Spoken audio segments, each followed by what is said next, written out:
This is Center Stage, putting lawyers in the spotlight by highlighting attorneys and other industry experts to help take your law firm to the next level. Hey everyone, and welcome to another episode of Center Stage. I am your host, John Henson, and today I am joined by Stephan Grynwajc. He is going to be talking to us today about just some international issues when it comes to doing some legal work, especially when you're dealing with clients who may work or live in a country that is not the United States. And this can pop up, issues like this can pop up across almost every practice area. But Stephan, I know that you are going to be talking a little bit about contracts and some GDPR issues. And so I think it's going to be really valuable for our audience to hear this and kind of learn about your approach and, what you do when you encounter things like this. So Stephan, thank you for joining us today. How are you doing this morning? Good, John. Thanks for having me. And thank you, everyone. Good morning to you all. Thank you for the opportunity. Yeah, so I'm Stephan Grynwajc. I've had a 30-year practice as a lawyer so far. Really spent half in Europe and half in North America. I come from international, so it's kind of easy for me to position myself doing international work. I really advise clients from international in doing business in the US, as well as US clients in doing business internationally. So I've had my share of issues encountered by obviously clients doing business in another jurisdiction than the one they originate from, as well as lawyering clients, when ultimately law is very national in essence, very, based on a particular legal system. So there's a number of discrepancies and differences in legal systems. And I think bridging those differences is really what makes the job of an international lawyer interesting. And that's really what I do on a daily basis. Yeah, it's awesome. So yeah, just jumping right in here, what do you see a lot of US-based attorneys make? What's kind of a big mistake that you see them make when they're dealing with international clients? Yeah, and it's actually a first-hand experience because before I even set up my firm, I used to work almost 15 years in-house at a number of US companies in Europe as well as in the US. So I've had my share of working with lawyers who are primarily or only admitted as lawyers in the US. I think part of the issue we have when we are looking at things through the prism of being US lawyers is that we kind of look at the world a bit as if it was an American world. Many times we look at contracts, we look at even contract drafting protocols, the way that we approach drafting, the way that we advise clients on doing things is very much based on our education as lawyers from wherever we are. We were educated. And I think there's no criticism in that. It's just that that's what I've sensed many times is lawyers giving a bit of a US solution to issues that are not US issues at times. They are international issues. And I think it's kind of, this is where I see there's a bit of a gap in terms of bridging those differences.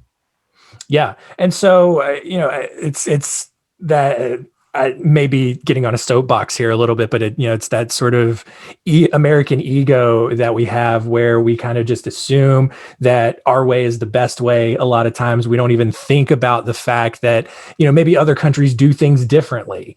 And so what would you kind of recommend an attorney do when they sort of take on a case that have international elements to it first before maybe jumping right in and just kind of seeing, doing things how they always do it?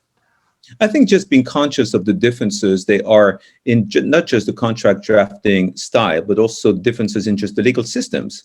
When you advise a client that comes from international into doing business in the US, obviously the primary purpose for them to come to you is really to get advice on US law. However, they come from a different legal system. And a lot of what, the value of what you bring is going to be just the ability to understand those differences and kind of help an international client based on where they're coming from, how their legal system is, understand the differences with the US system rather than just throw at them a US solution without understanding those differences. And I think that's really just spending a bit more time getting in the shoes of the client, understand where they're coming from, and put them at ease with understanding that just because things are done differently in the US than they would be in their country, that doesn't mean they're less protective or they're just different. And I think it's about the talent of getting them to understand that. Awesome. So you mentioned contracts there a little bit. How do you handle contracts that are written in the US, but they're for an international client?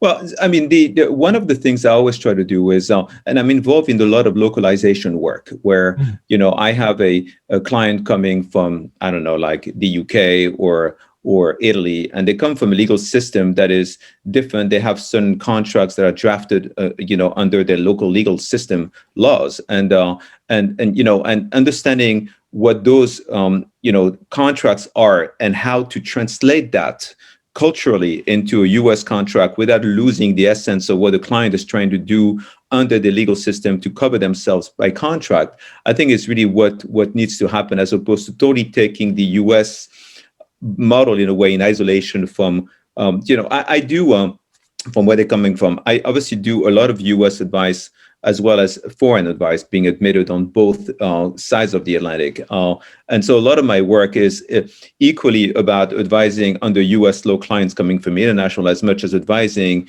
US clients on foreign laws. And obviously a lot of the work is really translating those concepts in a way that, you are able to convey the same level of protection than you have in one legal system into another without having two different ways of essentially protecting the company and the client. Yeah. And so for our audience, where all are you admitted across the world to practice law? Well, I'm admitted in 4 countries. I'm admitted in Europe, both in the EU, in France, and in the UK, outside of the EU, but still in Europe. And I'm admitted in North America, both in the US, in New York, and in Canada. Awesome. And so are there any, I guess, big noticeable differences between how the US legal system works versus some of those European systems? Well, I mean, it's beyond European, and I mean, if you really do an inventory of international jurisdictions, you see that about 74% of jurisdictions around the world are civil law jurisdictions. They're not common law jurisdictions. And the US is a common law regime that is really based on the originally English law. And I think the same applies to Canada, but the Anglophone side of Canada versus the French side with Quebec, and then the UK as well as the common law system. But if you really look at all of Europe, the rest outside of the UK, and if you look at South America, if you look at Asia, if you look at a lot of those countries, they're effectively civil law countries. They're not common law countries. And there's a big divide in the way that the law is structured and developed in those countries, the common law system being more of a case-based, a case law-based system, where a lot of the law is developed over decisions by courts and legislation, whereas in civil law countries, a lot of it is codified in codes, and really the legislation passes laws that are then converted into provisions in codes, and the code is really what what drives the interpretation of the law versus, and it's written versus unwritten, the way it is in common law, which is a lot based on case law. So that's a big difference, and that translates into the way that contracts are drafted, and advice is also given. Lawyering also applies differently in civil law countries as it is in the US.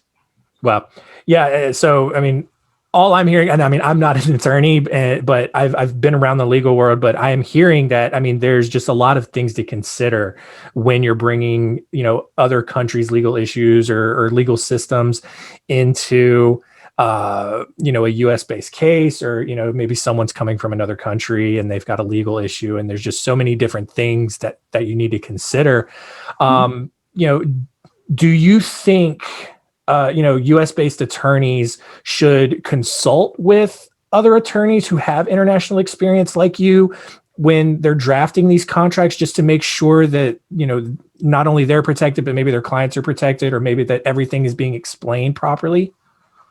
I think it is a service that you would actually give to the client by doing this versus just, again, at times, and I'm not trying to be disrespectful in any way, but at times, the worst situation you can be in is where the blind is leading the blind, in a way that, a US client gets advice, and I've had issues and I've had experience of that actually even recently again on GDPR issues where a US lawyer is advising a US client on European law. And in the end, the US client may know no European law as much as a European lawyer, but it's certainly by doing a bit of research know probably more than their clients.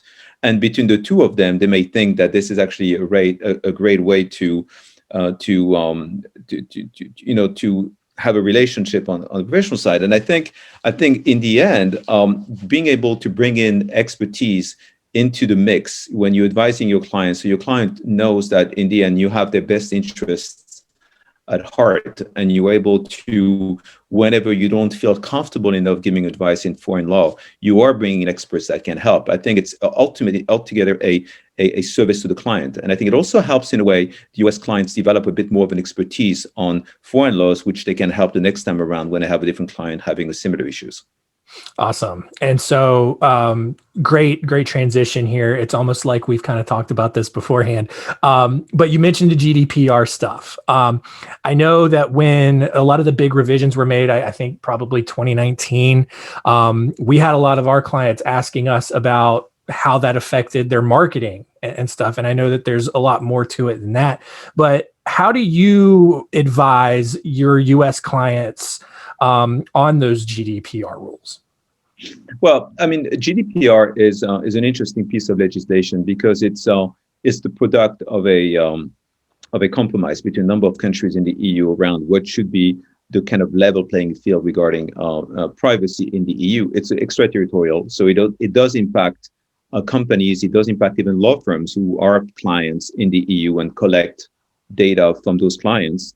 What I've seen is important to and really shows a bit of the differences with the way that I advise clients on GDPR is when I read the GDPR really reads to me very much as a civil law and a European text. Mm-hmm. The way that it's drafted, the inspiration, the concepts that it has, it's very difficult to understand the GDPR outside of understanding civil law. I mean, obviously anybody can read the text of the GDPR, but really the essence and really the difference when it comes to advising on the GDPR is actually what is between the lines of the GDPR. And it's not a text that is very well drafted. So really the being able to advise on that is kind of taking that text, but also taking a number of those derogations at the national level in the EU that have been passed in the wake of GDPR to implement the GDPR into national law, as well as looking at all the opinions of the regulators across the EU, as well as at the European level. And I think it's the mix of all of that and understanding where they're giving opinions, they're giving recommendations, guidance, sometimes to make up for the fact that the text is not very well drafted, that I think you are in a position to advise your clients. And, so I think it's one of those, what I've done in advising GDPR. And I've also sensed that, if you advise a client on GDPR and you tell them you've got to change everything because of GDPR, which is never really a good approach to have to begin with. But your client tells you, well, it's great, but the EU is maybe 5 to 10% of my business. If you start upsetting everything in the way they do business, when you're just targeting 5 to 10% of their business, you're not going to make them whole from a privacy compliance standpoint. So I think the solution there is being able to, hit two birds with one stone and take the GDPR as a basis, but allow them to develop a framework of compliance that allows them not just based on GDPR principles, but allows them to comply not just with EU law, but also US law. And also in the US, if you look at some of the developments recently in California, Nevada, and other states, we are moving more and more towards a GDPR model. So I think taking the stricter way of advising clients on privacy and using that as a baseline to help them comply across the world, wherever they do business, is I think the better approach than just sequencing things based on regions and making it difficult to manage. Awesome. Well, that is, those are all the questions that I have for you. I thought that this was fantastic. I know I've learned a lot from this. I hope all of you out there have learned a lot from this. So, Stephan, before we wrap up here, if you had one piece of advice to give all of our attorneys out there, what would it be? Well, reach out. I mean, that would be the one thing. I really think that, I know my own limitations as much as I practice US law. There are a lot of areas where I just don't feel comfortable enough. And I always look at advising under, and I always look at bridging and and creating relationships with other US-based lawyers to help my clients have a complete set of solutions and advice. I would advise the same whenever clients, whenever US lawyers are working on a file that would require really foreign assistance. I would think that rather than tell the client, I can't do this, so go to see someone else, or going on the false impression that you are capable enough, you feel comfortable enough advising on foreign law, is just creating that relationship with other lawyers that can advise on various pieces, including international lawyers, and just bring this to your client as a solution you would deliver to them. Yeah, totally agree. We talk about the importance of building relationships and building those referral sources here all the time. These international cases are no different. How can people get up with you specifically if they have international cases that they need help with? Well, I invite everybody to go to my website. I also publish regularly on the issue of international and foreign law in contracts, GDPR, regulatory, and other aspects. My website is transatlantic lawyer.com. And I can also be reached on my phone number, 347-543-3035. And I'd be happy to engage even in an informal conversation with you, just to exchange on those kind of topics and bridging those international differences. I look forward to engaging with as many as possible. Awesome. And yeah, I'll make sure that info is in the episode description. So wherever you're listening or watching, you can grab that info right there. So Stephan, thank you again for joining us today. This was absolutely fantastic. For everyone out there, continue to rate and review us wherever you're watching or listening, downloading. And yeah, stick around, and we will see you next week. Thank you, John. Thanks, everyone.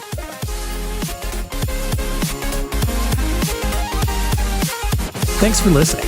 To learn more, go to spotlightbranding.com/centerstage.